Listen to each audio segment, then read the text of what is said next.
ಚಳ್ಳಕೆರೆ ನಗರದ ಮನೆಯೊಂದರಲ್ಲಿ ಹಾಡುಹಗಲೇ ಕಳ್ಳರು ತಮ್ಮ ಕೈಚಳಕ ತೋರಿಸಿದ್ದು ಅಪಾರ ಪ್ರಮಾಣದ ವಸ್ತುಗಳನ್ನು ಕದ್ದು ಪರಾರಿಯಾಗಿದ್ದಾರೆ. ಇನ್ನು ಚಳ್ಳಕೆರೆ ನಗರದ ಕಾಟಪ್ಪನಹಟ್ಟಿ ಗೊಲ್ಲರಹಟ್ಟಿ ಬಡಾವಣೆಯ ಮಂಜುಳಾ ತಿಪ್ಪೇಸ್ವಾಮಿ ಎಂಬುವರ ಮನೆಯಲ್ಲೇ ಕಳ್ಳತನ ನಡೆದಿದ್ದು ಅಂದಾಜು 80 ಗ್ರಾಂ ತೂಕದ ಚಿನ್ನ ಹಾಗೂ ಬೆಳ್ಳಿಯ ಆಭರಣ ಮತ್ತು 40,000 ನಗದನ್ನು ಕಳ್ಳರು ಕದ್ದು ಪರಾರಿಯಾಗಿದ್ದಾರೆ.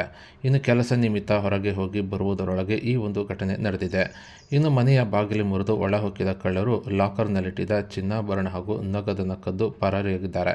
ಇನ್ನು ಘಟನೆ ಸಂಬಂಧ ಮನೆ ಮಾಲೀಕರು ಚಳ್ಳಕೆರೆ ಪೊಲೀಸರಿಗೆ ಮಾಹಿತಿ ನೀಡಿದ್ದು, ಘಟನಾ ಸ್ಥಳಕ್ಕೆ ಚಳ್ಳಕೆರೆ ಪೊಲೀಸ್ ಠಾಣೆಯ ಸತೀಶ್ ನಾಯ್ಕ್ ಹಾಗೂ ಸಿಬ್ಬಂದಿಗಳು ಭೇಟಿ ನೀಡಿ ಪರಿಶೀಲನೆ ನಡೆಸಿದ್ದು ಪ್ರಕರಣ ದಾಖಲಿಸಿಕೊಂಡಿದ್ದು ಕಳ್ಳರ ಪತ್ತೆಗಾಗಿ ಬಲೆ ಬೀಸಿದ್ದಾರೆ.